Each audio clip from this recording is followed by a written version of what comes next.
I am now. Thank you. You're welcome. Okay, let me get my slides here and share. How can we get access to the recorded You know, sessions? it's a good question, and it's coming up a lot, and I don't actually know the answer to this. I don't manage these events, like they're managed by other people, and then they just send me the link and say show up at this time. Um, but I will ask because it's been asked quite a lot lately about where the recordings are and what we do with them. I have the recording here and I do have access to it, so I can send it to you guys all after that we're done here. But I don't know if we're putting them somewhere in public where people can watch them. I will find out about that and see that we can't make that a little more clear, because I think there's been a lot of questions about that. Thank you. So we're here. Oh, we'll wait here. It's Marina too. So you all are here at the Transformation Design Connect Learning event. What we do here in this space, for those that are new or haven't been here before, is talking all about crafting the vessel for transformation. And this is the phrase that we use to describe the idea that, you know, what we're in the business of isn't necessarily selling transformations. What it is giving people an opportunity to enter into a space or a vessel, as we call it, where they might have the opportunity to have a transformational experience. And generally speaking, what that means is through deepening connections to self, others, and something beyond yourself, we can create positive change in people, culture, and communities, and in the planet itself. So that's kind of what we're here to do. All of the stuff that we're talking about here draws from our foundational framework of those three types of connections. And many of you here on the call have already participated or are participating in our transformation design course, our long 14-week live course that we run twice a year. So a lot of the stuff might be repeat or stuff that you've heard before, but we'll try and dive deeper into that and see if we can't take something useful from it. So to get started, I wanted to start out with a question that maybe we can all try to answer. I can ask each of you. What does the word flow mean to you? When I say that word flow or flow states, what comes to mind for you, or what does that trigger in your mind? Yeah, Zhao, did you want to share? Well, the first thing it comes to, you know, the author of the concept. That's what comes to my mind. Yeah, we'll talk about them. Yeah. But besides that, the word that definitely comes to my mind is harmony and continuous. So, or continuous harmony. So you enter a stage where you actually, with very little effort, see things happening, and you interact with others and yourself in a way that it seems almost effortless, and some kind of you are in a frequency that you are always learning and progressing, which actually is kind of similar to nature frequency. Nature is always in a learning stage. So this is what comes to my mind. Yeah, I love that you brought up that idea of frequency, right? I think of flow states a lot of times as like an energetic flow. It's like it's something that's almost unexplainable, or it feels like something that's just happening without effort and things like that. I like the idea of that as frequency. Yeah, that's cool. Thanks, Zhao. Yeah. Other thoughts from anyone? Yeah, if I may. So yeah, please. Hi, everyone. Hi Marina. Marina. Yeah, so I relate to what's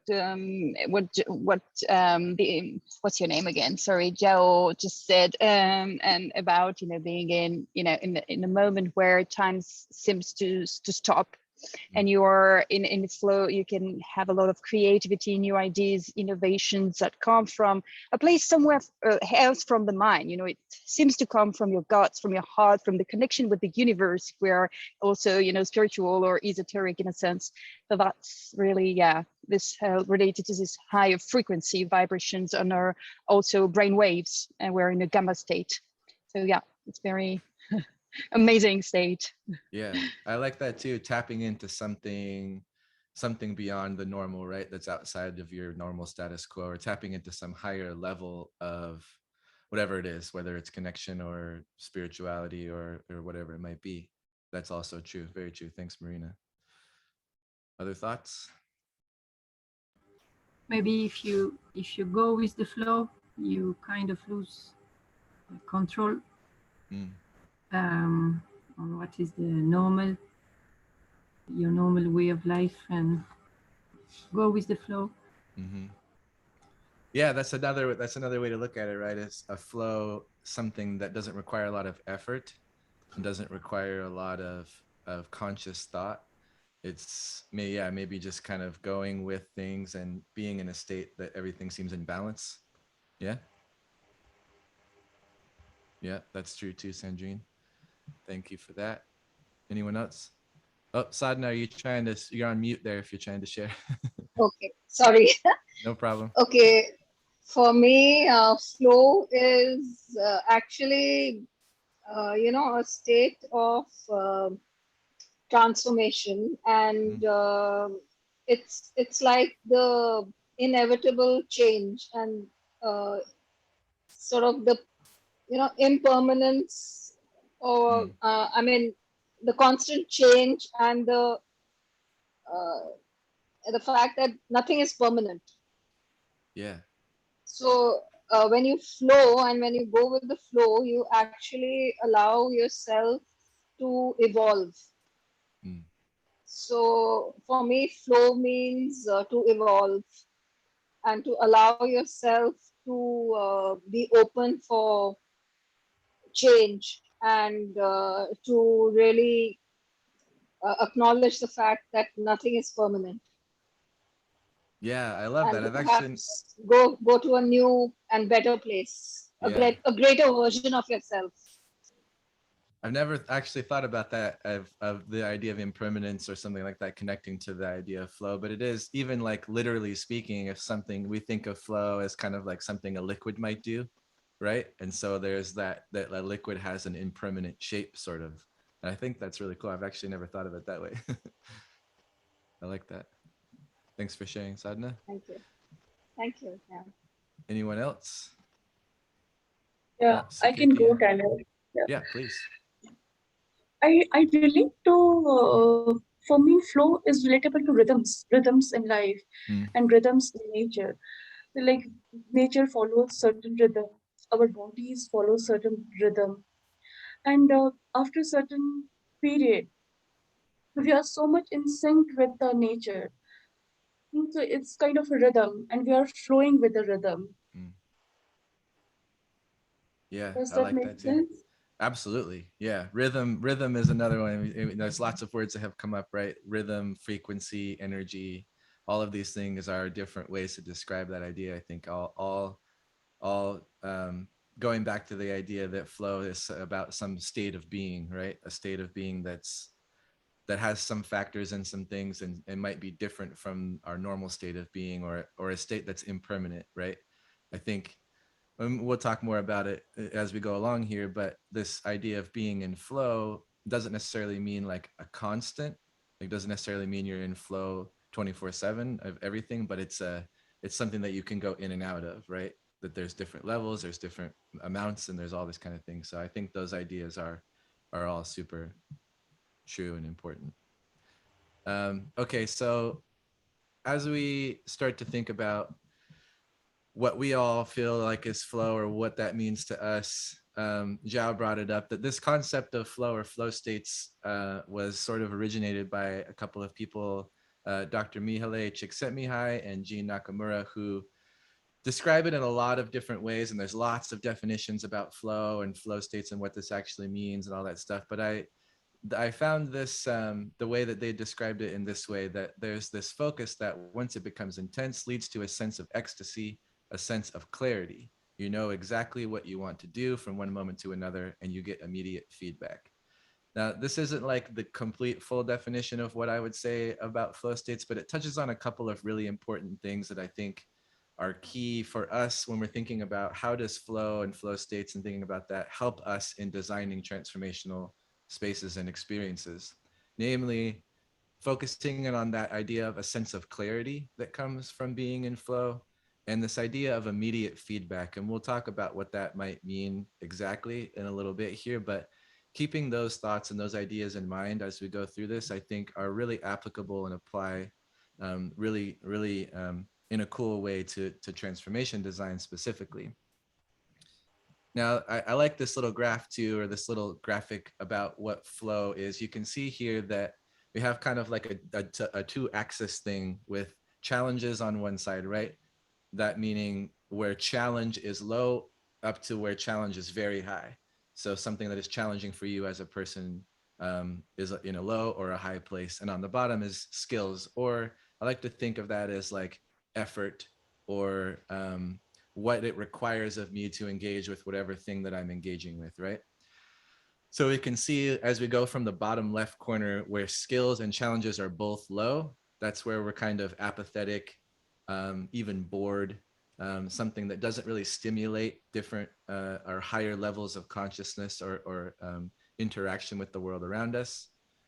If we go too high on challenges and we don't feel equipped with skills and knowledge and tools to meet the challenges, this is where we start to get into stress and anxiety, really negative emotions, even things like shame and guilt and things like that might come into play. So we want to kind of stay away from the extremes. You don't want to have challenges being too high and skills and tools being low, and you don't want challenges being too low and skills and tools being low as well, right? Where we want to be is the upper right-hand corner, which is where challenges are high, but the tools and skills and knowledge I have to meet the challenges are also really high. This is where we're really engaged in what we're doing. And this is where you can get into a flow state, or give an opportunity for your travelers or your clients to get into a state of flow.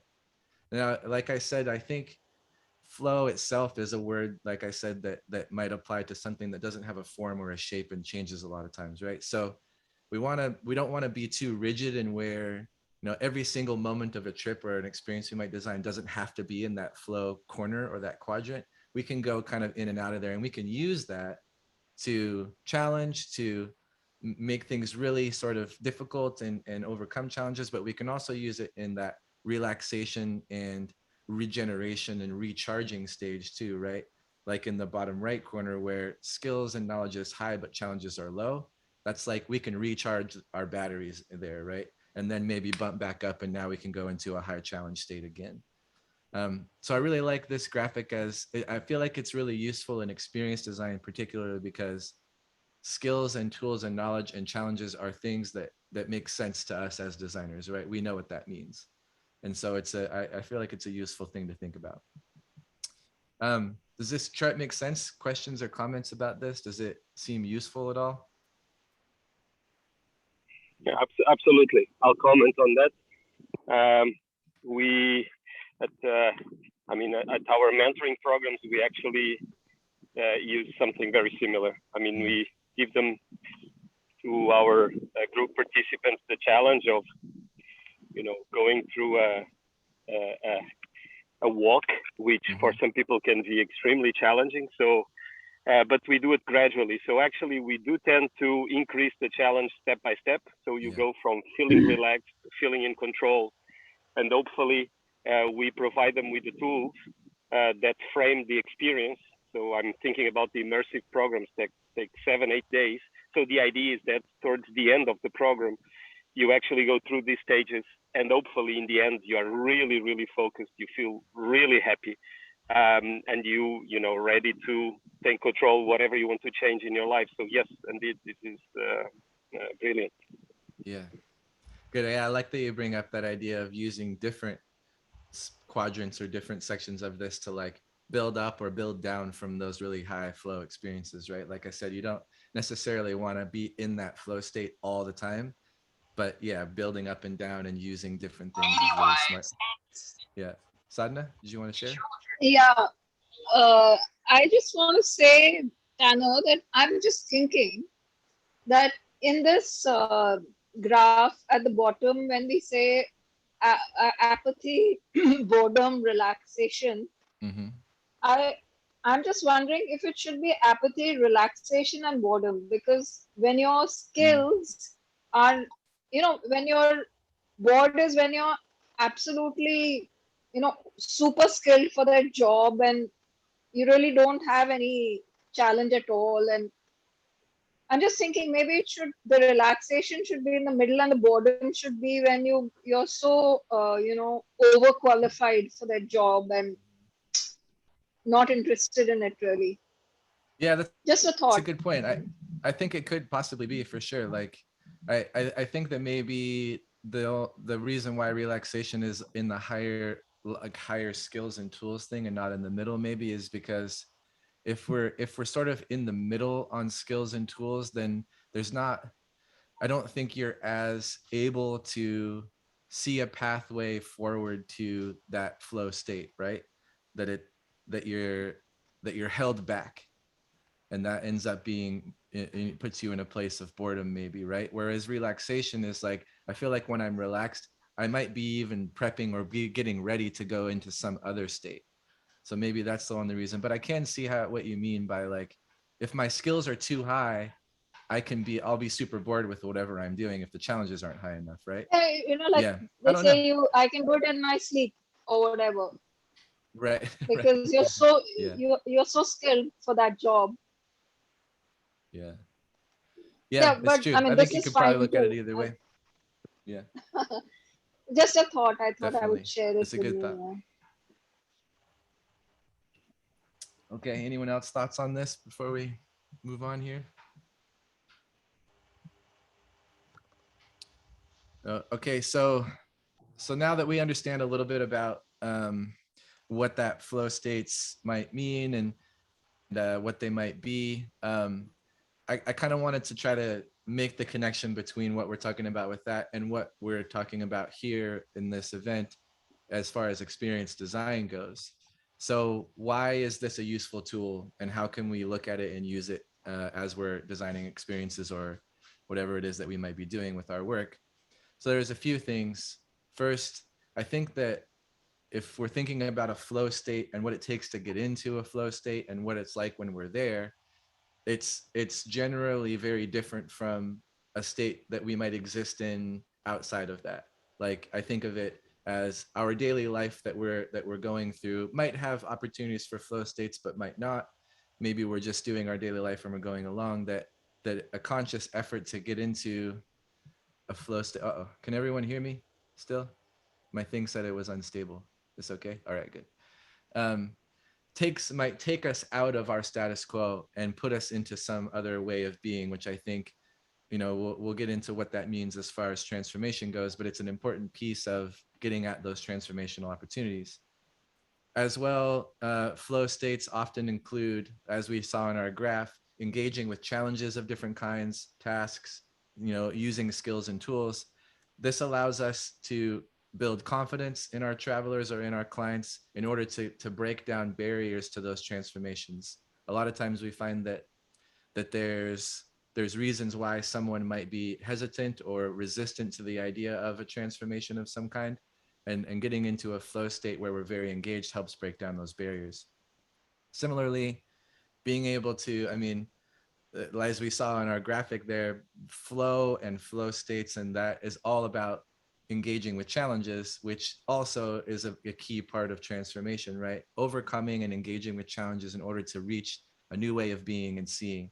Flow states and understanding that is useful for that too. And the last two here are related. This idea of focused engagement in a task, which then breeds creativity and critical thinking, allow us to get our travelers into a place where they can be reflective, where they can start to think about who they are, their way of being, the world around them, how they interact with others and the planet. I think all of that stuff allows us to get at those transformations, right? So generally speaking, I believe utilizing flow and the ideas and getting people into that flow state leads us to deeper connections with ourselves, with others, and with the world around us, which is the foundation and key to transformations of all kinds. So I hope that makes sense about why we're talking about flow and why it's important and why it might be useful. to get at our ultimate goal here at the TTC and with all of you, hopefully, which is giving opportunities for transformations in people's experiences. So before we go a little any further too, I wanted to bring up another sort of additional tool here that's related. Some of you have gone through the design course that we have and might know this, and it might be repeat. But this idea of peak end theory is another theory that we talk about a lot in transformational travel, which is, suggests that people judge their experiences by the highs and lows, as well as the final interaction they have with an experience. Another way to say this is called cognitive bias, which is the way that we remember things, or the way that we remember an experience once we've completed it. And we can sort of, well, I don't want to say manipulate. We can massage how we craft an experience in order to utilize that sort of cognitive bias to create a positive outcome for our travelers. Peak end theory is all about this idea that how we set the stage and how we move someone through the flow of an experience dictates how they remember it and what they get from the experience.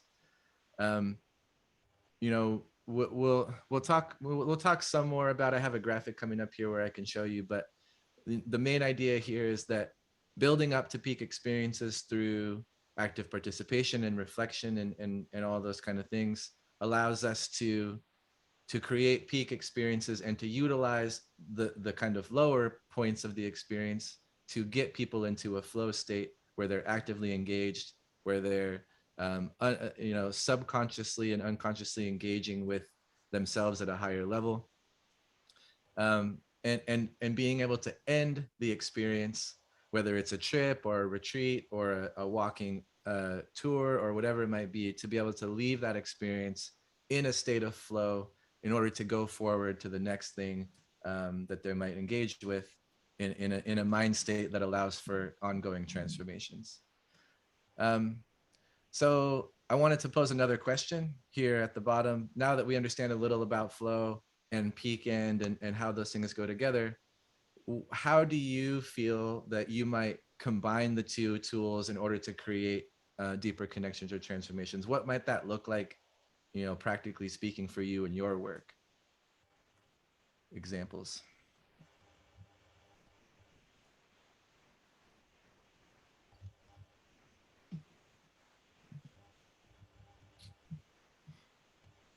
No thoughts? Everyone's thinking. Everybody's in a flow state.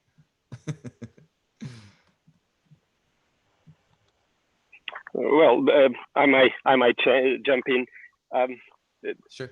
Well, the way I see it is this is a transformative experience needs to be like a story, and this is how I see the combination between flow, which is the narrative, and the peak end, which is hopefully the happy ending of the story, Mm-hmm. or the key learnings you get from the story. And I do believe that there is really an art to it, because you really need to do a lot to achieve a point that you can really sense what needs to happen in every moment, because you have a plot, but we are talking about humans, so things are dynamic. And if you put other ingredients like weather, third parties, things can get very surprisingly different from what you planned. So I think there is really these two things that are kind of connected. The flow, which I see it as the narrative, and the peak end, which is hopefully the ending or the key learnings. And then you have all these ingredients that you need to somehow be flexible to incorporate, so they don't ruin the experience and actually break the flow, which is possible to happen, but actually use them in your favor.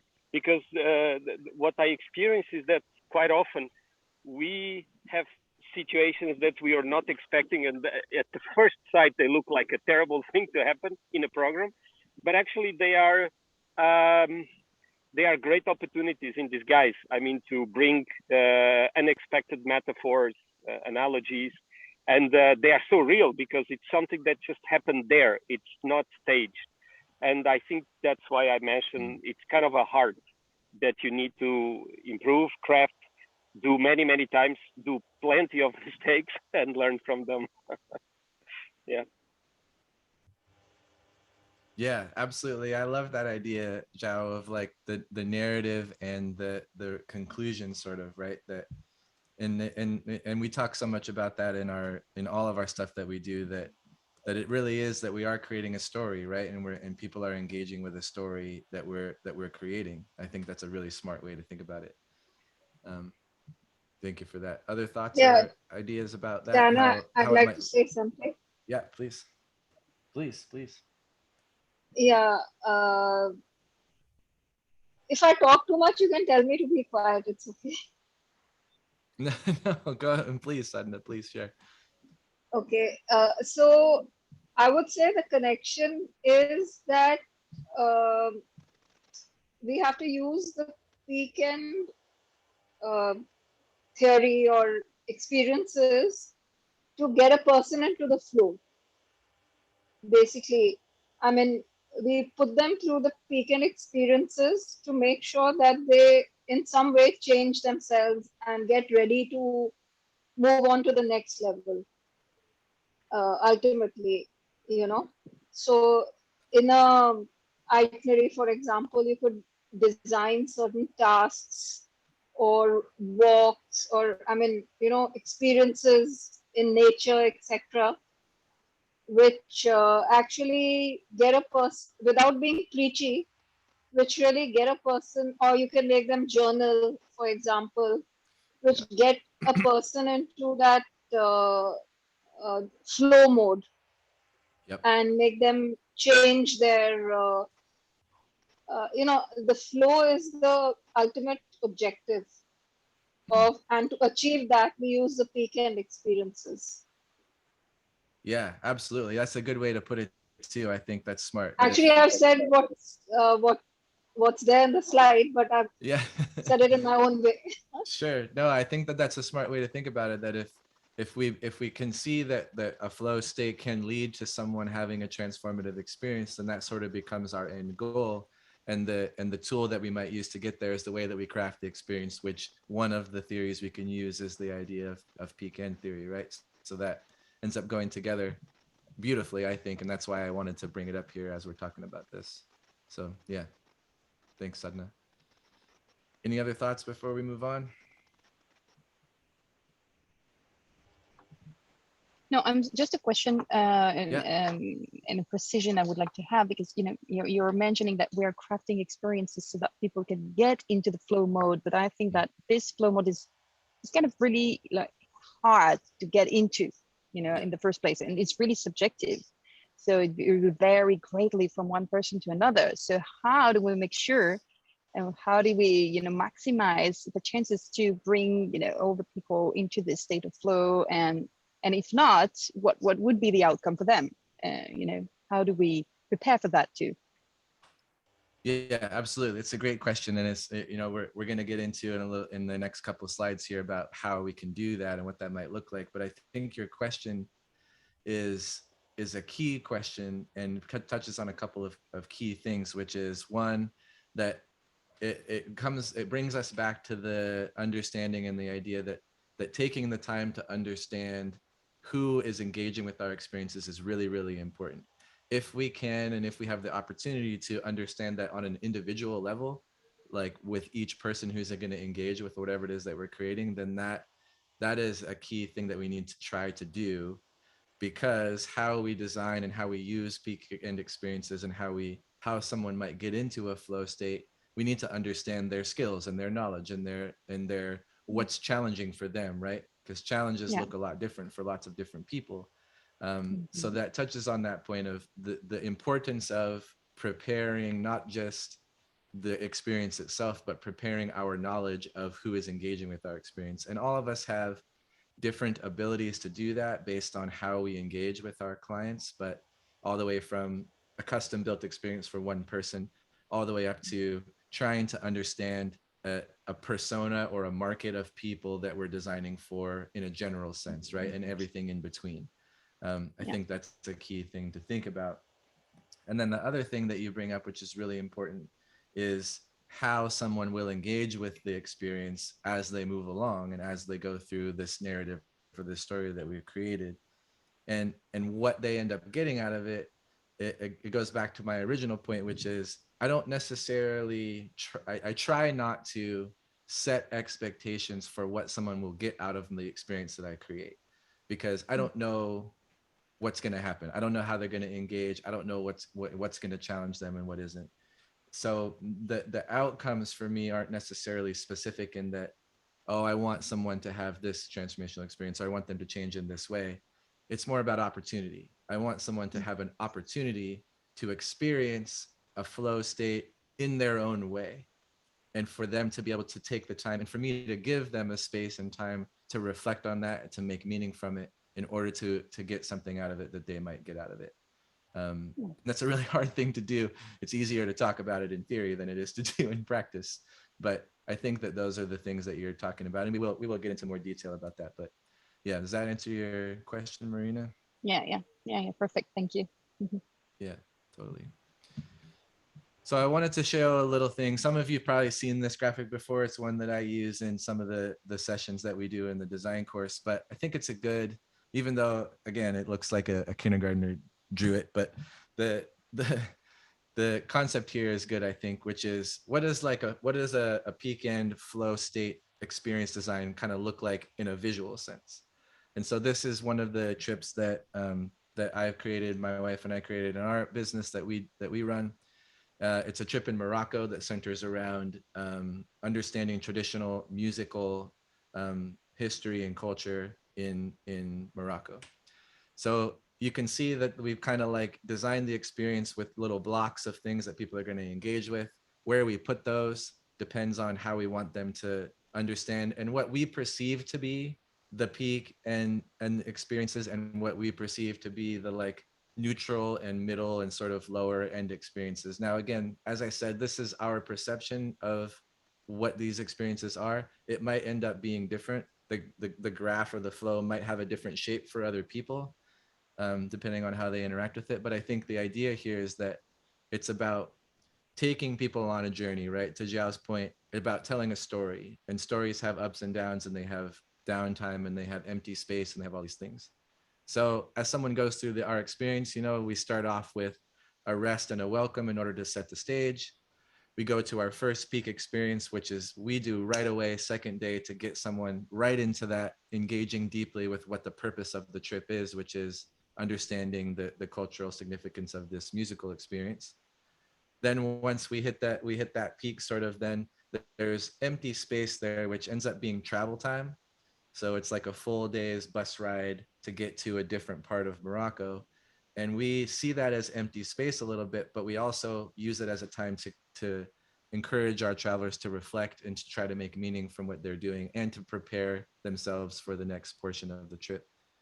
Then they get to their destination, and it's like, I've taken this time to reflect and relax. I feel I'm in a state of relaxation, maybe, and I'm feeling contented, and I'm feeling ready. And then we use a 3-day or 4-day desert caravan experience, where we're camping in the desert, we're walking every day, we're having meditations, we're doing this kind of thing as a slow build up to the final peak experience, which is a 2-day immersion in the musical culture of Morocco. And this ends up, in our mind, being the peak experience that we hope causes the most profound opportunity for transformational understanding and connection with others and connection with self. And then we kind of end the trip with some relaxing time at an oasis and some time in a city to kind of like end the trip on that, in that sort of neutral flow state that we hope people will take away from the experience. So a really rudimentary and simple sort of graphic that helps, at least it helps me kind of see things visually, so I can see where to put things. That's kind of what I'm trying to get at with why this is important. Does that make sense? Is that useful to see? Yeah. Good. So to Marina's question, how do we do this actually, right? How do we create an opportunity to do it in our design? So there's a bunch of ways and a bunch of tools. I tried to just put a couple of things here that we can talk about and that we can touch on. And I put at the top here, at the end of the day, transformation design is about deepening connections in order to create positive change. I think I always feel like in any of these things that I do or courses that we run or anything time I interact with people, I feel like I'm always repeating the same thing, but it's because it's so important. And it is at the root and at the foundation of everything that we do. And so anytime we're going off and we're exploring all these concepts and we're doing all these things, if we can bring ourselves back to our core fundamental idea, it helps us find more uses for all these different cool theories and stuff like that. So a couple of things, as I said before, preparation is key. There's a couple of concepts that we talk about quite a bit. One being the unpacking list. We talk about this in the design course quite a bit, but it's a way to try to encourage our travelers or our clients to think about not just what they're going to bring on a trip, but what are they going to leave home. And there's lots of things that we might use in our daily life that serve us really well in our jobs or in our relationships that might be barriers to a transformational experience or barriers to getting into a flow state. So trying to help folks think about that and visualize that before they go. Our concept of heart that we use at the TTC, humble, engaged, awake, resilient, and thankful. Um, Preparing our characteristics and our persona before we engage in an experience is really important. Being conscious and intentional about how we're going to approach an experience. And that's a way that we can try to help our clients or the folks that might engage with our experiences to bring themselves to the experience in order to engage with it, right? We can create the space, we can do all the things, but if our client doesn't bring themselves and actively engage, then it's not going to end up being as transformational as we would want. So another one that goes back to that unpacking list a little bit, but disconnection from our status quo in order to reconnect with our deeper self or to reconnect deeper with others. This is a really key concept and something that's really, really powerful in order to induce those opportunities for flow as well. I think, we can think about disconnection and reconnection as physical or emotional. If it's a travel experience, we're physically disconnecting ourselves from a space that's familiar. And maybe we're going to a place that's very unfamiliar, whether it be in our own neighborhood or halfway across the world. That severing of familiarity is really important. It gets us into a heightened state. It helps us see more clearly our skills and abilities in juxtaposition to a challenge or an experience that we're having, in order to ultimately discover a new way of being, right? If we leave behind something, some way of being or some place, what do we replace that with? Hopefully we replace it with a new way of being and seeing, which is again a key for transformation. The third one there that is a key concept in flow, understanding flow states, right? This idea of immediate feedback. It was in the definition there that they put. This is a concept, I have to be honest, I'm still trying to understand exactly what this means in a practical sense for me, for design, from a design perspective. But I think what it is and the key to its use for us is about that reflection time and meaning making. When we're thinking about immediate feedback, I think what the concept is that as I engage, as I use my tools and skills to overcome a challenge, I get immediate feedback on whether I'm being successful or not, whether I'm meeting the challenge or whether the challenge is overtaking me, right? And in order to be in a flow state, that immediate feedback is really important because we need to be able to be dynamic. We need to be able to engage in different ways and all that thing. And so from a transformation design perspective, that time that we can give our travelers or our clients to reflect on whether or not they're meeting the challenges that we're placing in front of them is really important. And it gives them the opportunity to analyze, to ask questions, to reflect, to process, whether with themselves or with others, in order to be creative and dynamic in the moment. because I think that without that, we can't really get into a flow state, and we can't really access those higher levels of consciousness that we want people to have. And also, I think the idea of immediate feedback also gets at this idea that transformation is not a one-sided thing. Transformation is about everyone in an interaction having a transformational opportunity, and that immediate feedback is about reciprocity. Am I engaging in a way with a place, with a person, in a way that is positive for me and also for the person that I'm engaging with? Yeah, Marina, did you want to add something to that? Yeah, and I was reflecting that on the, what you just said about reflection time, meaning making, and this immediate feedback. And to me, it's really about building and strengthening the self-awareness, and then the real-time self-awareness, like having this, being mindful and noticing all the subtle change in your body, in your mind, your emotional, reactions and everything. And then having the space to say, okay, I'm halfway through the trip, but then so far, how does this go for me, and how would I now engage going further to be able to reach the the outcome of this flow state we were mentioning. Yeah. So self-awareness is key, I think. And absolutely, and that really goes to that idea of reciprocity too, for me, that if I can analyze my own way that I am, or my way of being, or how I'm engaging, and also try to understand how I'm interacting with others and what's going on with them, then I'm like, okay, now I'm exploring sort of unseen forces that are taking place between me and another person, right? And that ultimately leads back to going, okay, how is who I am influencing others? And then where we start to get into like, okay, now we're having this deeper understanding of my engagement with others, which is one of our 3 pillars of transformation, which is super key. So totally, I think that's a smart way to think about it.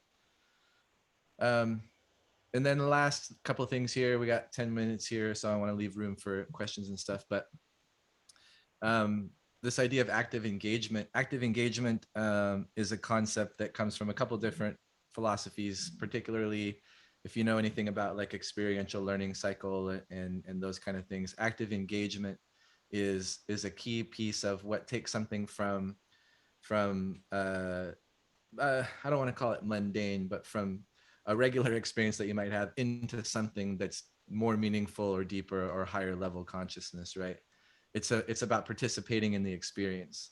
And when we're thinking about flow and transformation and active engagement and all those things, the opportunity in those spaces that we can create and craft for someone to not just see or experience or those kind of things, but to participate and give something of themselves to the experience, right?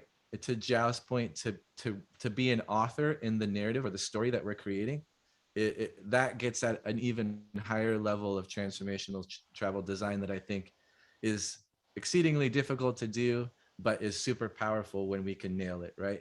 That like doing something that isn't just an experience, it's a process, and it's a building of something new. I think then we've really crushed it, and I think we're getting at something pretty cool. So I wanted to bring that up as one of the last tools there. And then, I mean, we've talked a lot about challenges, but creating proper conditions for people to overcome challenges. And when I say proper conditions, I mean that we can give a challenge to someone, or we can put someone in a place that's really difficult. But if it's too difficult, or they don't have the skills and knowledge to overcome it, it becomes a really negative experience, right? Then you introduce things like guilt and shame and self-consciousness and all sorts of things that end up reinforcing barriers to deeper connections to others, to self, and all those kinds of things. So this is especially true when we're talking about sort of intergroup contact or cross-cultural interactions, or people that are interacting that come from very different places. We have to be conscious of how we create that, not just for our travelers, but it can also create a negative experience for someone that they might interact with.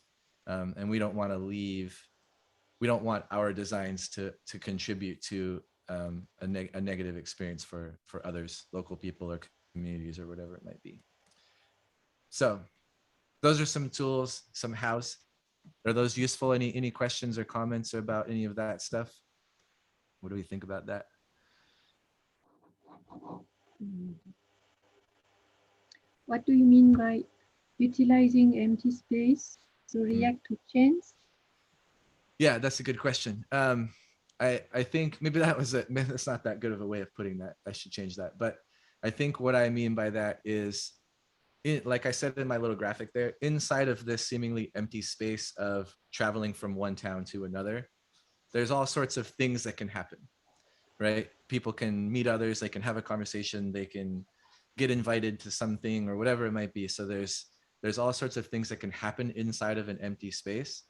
And so what I mean by that is being purposeful about where we put that, so that people can have the opportunity to react to and engage with things that aren't planned and that aren't set forth for them, right? That engaging with something spontaneous is different than engaging with something that is built and planned. Mm. Yeah, and I think that both of those things are important, and we need to balance that in any sort of design that we're creating. And that's where that kind of stuff is cool. Like, each trip that we design, we put the same kind of empty space into it, but what happens in it is always different.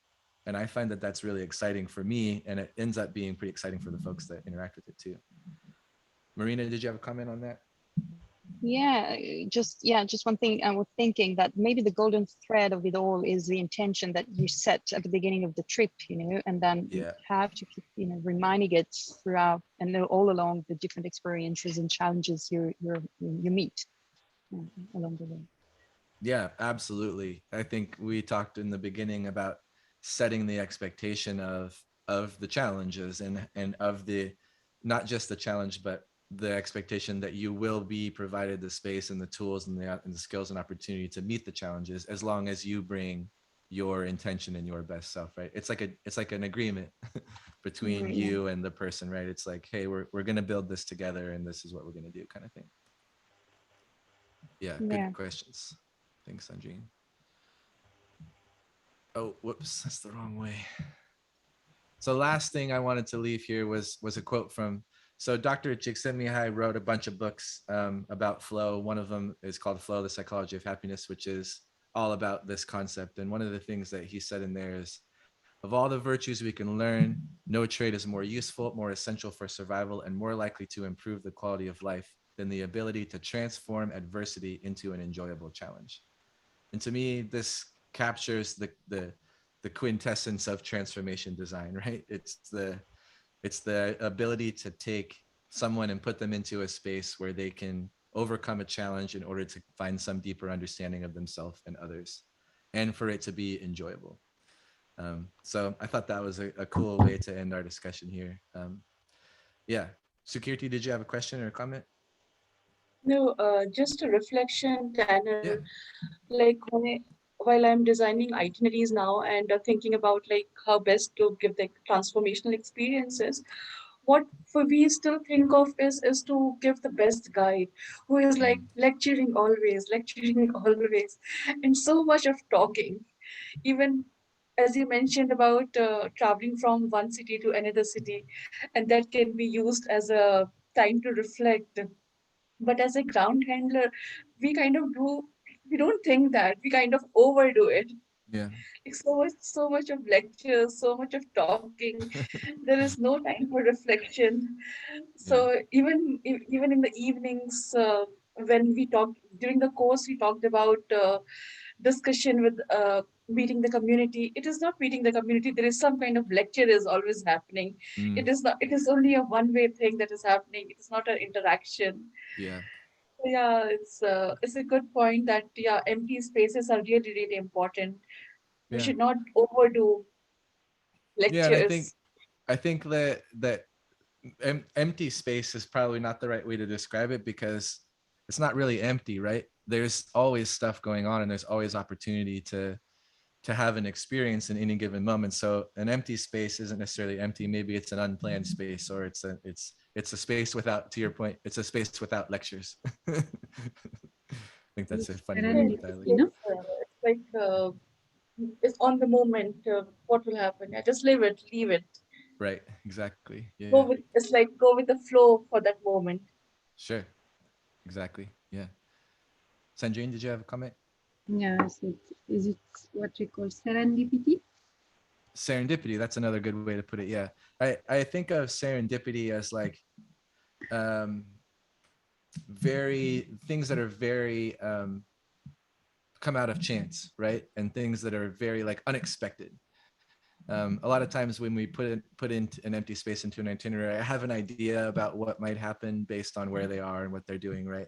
But serendipitous things is like, wow, that came out of nowhere and really changed the whole experience or changed the context in some way. And that's kind of stuff that you can't really plan for or think about ahead of time. But by creating the space, you get to introduce the possibility of that happening. And I think that that's a key thing. It doesn't always happen, doesn't always happen the way you might think, but to your point, the possibility for it to happen, I think, is powerful and probably good enough for us to do. Yeah. Yeah. Marina? Yeah, I think one thing that could be important in regarding the fact that cannot always control the outer circumstances, and that, as you mentioned in your last quote, that there is no every challenge can be turned or seen into an opportunity. So everything in life, what we experience, the way we experience life, is a matter of mindset. So how can we best prepare our clients or travelers to have the right mindset, and also in the way we are setting their expectations, and the way we are promoting also the trip and everything, so that their expectations can meet the reality. Yeah. As we saw together, and then really about preparing the mindsets, equipping or the travelers with the right mindset, so that they can face their any challenge, and having always seeing the bright side of things, and finding resources in inner resources to overcome them in a way. So the Absolutely. psychological aspect is really important. That's what I mean. Yeah. Totally. Yeah, I couldn't agree more. Yeah, it is about mindsets, and it's about that preparation piece, right, of helping people come to it with the right mindset and engage in that way. Yeah, I think that's, if we can start to do that, and like I said, it's there's probably varying degrees of our ability to do that based on our work and that kind of thing, but the concept is good. It reminds me of a TED talk I watched recently. I can't remember the woman's name now. I wish I could. I'll try and find it. But she was talking about, she was coming up with these pillars. She called them 4 pillars of contentment or peacefulness in your life, right? That struck me the most was, she called it the narratives that we tell ourselves, and that this is a pillar of contentment and peace, right? Which I like to think of as contentment and peace helps us get to a place where we can engage with things in a different way. But the narratives that we tell ourselves, right? It's this idea that what we tell ourselves is happening is what is happening, kind of, right? Or if I can help reframe a narrative about my life, about an experience, about an interaction in a way that is positive, or a way that helps me grow in some way, then I can do that. I have the power to do that. And it actually it empowers me to find that experience or that contentment in whatever it is that I'm doing. So I think that's probably a piece of what you're saying, Marina, which is, how do we help people tell a story that can help them deepen their experience? Yes, absolutely. And please share the link of the TED talk if you remember at some point. Yeah, I will. Later on, it would I'll be put it amazing. out. Thank you. I can't. Yeah, it's on my phone, I think, somewhere. I'll try and find it. Thank you. Yeah. But anyway, okay. Well, I don't want to keep everyone past our time limit here, but thank you so much. That was a really cool, interesting conversation. I really appreciate that. Hopefully there was some useful stuff in there, something that you can take away and think about. But yeah, so I appreciate y'all coming. Any last questions or anything I can do for you before we go? All good. No? Thank you. Good. Cool. No, thank you. Good to see everybody. Nice to meet you, Jao. Thank you. Take care. All right. Take care, everybody. We'll see you soon. Bye, Tanner. Bye bye. Bye, Bye-bye. everybody. Take care. Bye. Bye bye. Bye, everybody. Bye, Tanner. Bye-bye.